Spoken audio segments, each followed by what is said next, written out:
Apakah pandangan berkenaan kaedah perbuatan colek? Colek apa ni pula? Colek ni menggunakan sekeping papang, di mana papang ini akan digores dengan pisau lipat dan dicolek padanya. Andai tangan yang sakit, maka tangan itu diletak atas papang, dan orang yang mengubah itu akan menggores papang, mungkin membayangkan tempat yang sakit itu. Wallahu alam. Lupa nak tanya semalam. Oh, dia ada dah semalam. Baik. Tak mana kita tak faham papang colek ni. Buat kau ni. Letak tangan batu garis. Macam sihir tau. Ke kan ni? Nak jawab mana kita pun tak faham. Nampak? Dia buat di papang, tangan kita sakit, lepas tu tangan kita boleh baik. Baik, kalau kaedah tidak menyentuh, tak sentuh pesakit, ada kalanya boleh, ada kala tak boleh. Kalau menggunakan benda-benda yang haram tak boleh, seperti menggunakan jin kafir ataupun syaitan iblis tak boleh. Nah, jenis wi makan ke jin, wi makan ke syaitan, lepas tu guna untuk kaedah-kaedah rawatan. Tapi kalau dengan bantuan jin-jin Islam ataupun dengan doa kepada Allah tanpa menyentuh pesakit, hak ni harus. Nampak? Jadi nak tengok kaedah bacaan dia kau. Nak bab setengah daripadanya sihir. Nampak? Ada kau sihir, ada yang molek. Ada jampi harus dalam Islam.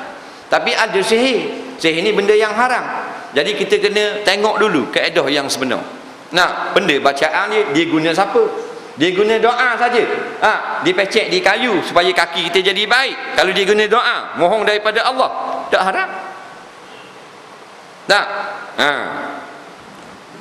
Tapi kalau benda-benda yang haram, guna sihir, guna perkara-perkara haram, nak tipu pesakit dan sebagainya, guna korok lah anjing, hati anjing lah, macam-macam peseng ni, tok bomo pelik-pelik. Dia nak tengok, suruh kita percaya dia buat benda pelik ni. Kerih boleh musing. Nah, kita baru sapa. Nah, dia boleh tahu. Bukan duduk Taiping. Padahal tok bomo di mana? Di Greek. Mana-mana dia tahu kita duduk Taiping. Sebab jin dia mari siapa dah. Masa kita sapa dengan kereta, jin apa dah? Duduk Taiping. Faham tak? Orang bela jin. Jin boleh kabur. Lepas tu dia kata balik sekarang, lengah tengok belah tiang belakang dapur, bergali sikit ada orang tanam botol. Kita balik esok ada sungguh botol. Jin kita tanam dah semalam. Maka kena bayar RM100. 50 dia, 50 jin. Ada gak main gitu. Orang mari ni ditunjuk kerih yang duduk di dinding tercabut, jatuh atas latar. Terkejut orang tengok, berpusing menari-nari di atas latar. Jangan main tok umur ni. Liga, kita tak nampak. Jin dia ada duduk gatal. Jin tanya, lambat ke boh? Tak.